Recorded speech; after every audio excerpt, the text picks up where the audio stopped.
Deb Bacon Ziegler in Lansing, Michigan. The Rosary by Florence L. Barclay. Chapter 14. In Derek's Safe Control.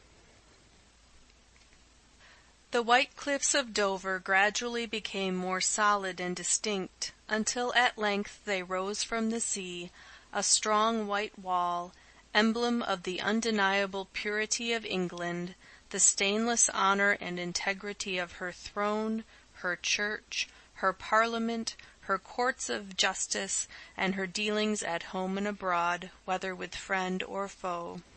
Strength and whiteness, thought Jane as she paced the steamer's deck, and after a 2 years' absence her heart went out to her native land. Then Dover Castle caught her eye, so beautiful in the pearly light of that spring afternoon. Her mind leaped to enjoyment, then fell back stunned by the blow of quick remembrance, and Jane shut her eyes. All beautiful sights brought this pang to her heart since the reading of that paragraph on the piazza of the Mena House Hotel. An hour after she had read it, she was driving down the long straight road to Cairo, embarked at Alexandria the next day, landed at Brindisi, and this night and day traveling had brought her at last within sight of the shores of England. In a few minutes she would set foot upon them, and then there would be but 2 more stages to her journey. For, from the moment she started, Jane never doubted her ultimate destination, the room where pain and darkness and despair must be waging so terrible a conflict against the moral courage, the mental sanity, and the instinctive hold on life of the man she loved. That she was going to him Jane knew, but she felt utterly unable to arrange how or in what way her going could be managed. That it was a complicated problem her common sense told her, though her yearning arms and aching bosom cried out, "O God, is it not simple? Blind and alone, my Garth!" But she knew an unbiased judgment, steadier than her own, must solve the problem, and that her surest way to Garth lay through the doctor's consulting room. So she telegraphed to Derek from Paris, and at present her mind saw no further than Wimpole Street. At Dover she bought a paper, and hastily scanned its pages as she walked along the platform in the wake of the capable porter who had taken possession of her rugs and hand-baggage.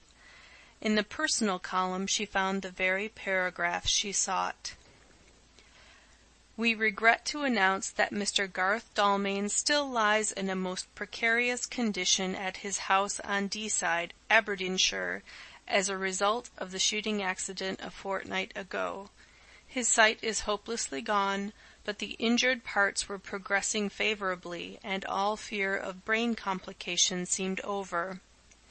During the last few days, however, a serious reaction from shock has set in, and it has been considered necessary to summon Sir Derek Brand, the well-known nerve specialist, in consultation with the oculist and the local practitioner in charge of the case. There is a feeling of widespread regret and sympathy in those social and artistic circles where Mr. Dalmain was so well known and so deservedly popular." "Oh, thank you, milady," said the efficient porter when he had ascertained, by a rapid glance into his palm, that Jane's half-crown was not a penny. He had a sick young wife at home, who had been ordered extra nourishment, and just as the rush on board began, he had put up a simple prayer to the Heavenly Father, who knoweth that ye have need of these things, asking that he might catch the eye of a generous traveler. He felt he had indeed been led to this plain, brown-faced, broad-shouldered lady, when he remembered how nearly, after her curt nod from a distance had engaged him, he had responded to the blandishments of a fussy little woman, with many more bags and rugs, and a parrot-cage, who was now doling French coppers out of the window of the next compartment.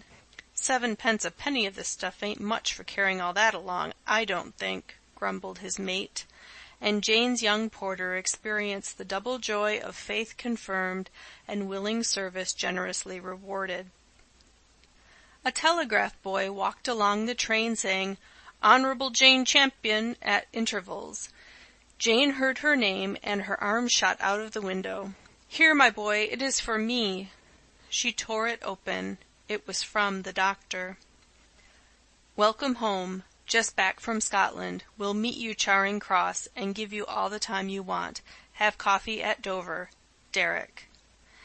Jane gave one hard, tearless sob of thankfulness and relief. She had been so lonely. Then she turned to the window.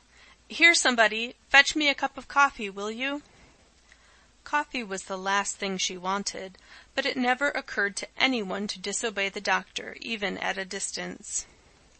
The young porter, who still stood sentry at the door of Jane's compartment, dashed off to the refreshment room, and, just as the train began to move, handed a cup of steaming coffee and a plate of bread and butter in at the window. "Oh, thank you, my good fellow," said Jane, putting the plate on the seat while she dived into her pocket. "Here, you have done very well for me. No, never mind the change. Coffee at a moment's notice should fetch a fancy price. Good-bye." The train moved on, and the porter stood looking after it with tears in his eyes. Over the first half-crown he had said to himself, "Milk and new-laid eggs." Now, as he pocketed the second, he added the other two things mentioned by the parish doctor, soup and jelly, and his heart glowed. "Your heavenly Father knoweth that ye have need of these things." And Jane, seated in a comfortable corner, choked back the tears of relief which threatened to fall, drank her coffee, and was thereby more revived than she could have thought possible. She also had need of many things. Not of half-crowns, of those she had plenty, but above all else she needed just now a wise, strong, helpful friend, and Derek had not failed her. She read his telegram through once more and smiled. How like him to think of the coffee, and oh, how like him to be coming to the station. She took off her hat and leaned back against the cushions. She had been traveling night and day, in one feverish whirl of haste, and at last she had brought herself within reach of Derek's hand and Derek's safe control. The turmoil of her soul was stilled. A great calm took its place, and Jane dropped quietly off to sleep. Your heavenly Father knoweth that ye have need of these things. Washed and brushed and greatly refreshed, Jane stood at the window of her compartment as the train steamed into Charing Cross. The doctor was stationed exactly opposite the door when her carriage came to a standstill. Mere chance, and yet to Jane it seemed so like him to have taken up his position precisely at the right spot on that long platform. An enthusiastic lady patient had once said of Derek Brand, with more accuracy of definition than of grammar, "You know, he is always so very just there," and this characteristic of the doctor had made him to many a very present help in time of trouble. He was through the line of porters and had his hand upon the handle of Jane's door in a moment. Standing at the window, she took one look at the firm, lean face, now alight with welcome, and read in the kind, steadfast eyes of her childhood's friend a perfect sympathy and comprehension. Then she saw behind him her aunt's footman and her own maid, who had been given a place in the Duchess's household. In another moment she was on the platform, and her hand was in Derek's. "That is right, dear," he said. "All fit and well, I can see. Now hand over your keys. I suppose you have nothing contraband. I telephoned the Duchess to send some of her people to meet your luggage, and not to expect you herself until dinner-time, as you were taking tea with us. Was that right? This way. Come outside the barrier. What a rabble! All wanting to break every possible rule and regulation, and each trying to be the first person in the front row. Really, the patience and good temper of railway officials should teach the rest of mankind a lesson." The doctor, talking all the time, piloted Jane through the crowd, opened the door of a neat electric brougham, helped her in, took his seat beside her, and they glided swiftly out into the Strand and turned towards Trafalgar Square. "Well," said the doctor, "Niagara is a big thing, isn't it? When people say to me, 'Were you not disappointed in Niagara?' We were. I feel tempted to wish for one homicidal moment that the earth would open her mouth and swallow them up. People who can be disappointed in Niagara and talk about it should no longer be allowed to crawl on the face of the earth. And how about the little mother? Isn't she worth knowing? I hope she sent me her love. And New York Harbor, did you ever see anything to equal it as you steam away in the sunset?" Jane gave a sudden sob, then turned to him dry-eyed. "Is there no hope, Derek?" The doctor laid his hand on hers. "He will always be blind, dear, but life holds other things besides sight. We must never say, 'No hope.' Will he live?" "There is no reason he should not live, but how far life will be worth living largely depends upon what can be done for him, poor chap, during the next few months. He is more shattered mentally than physically." Jane pulled off her gloves, swallowed suddenly, then gripped the doctor's knee. "Derek, I love him."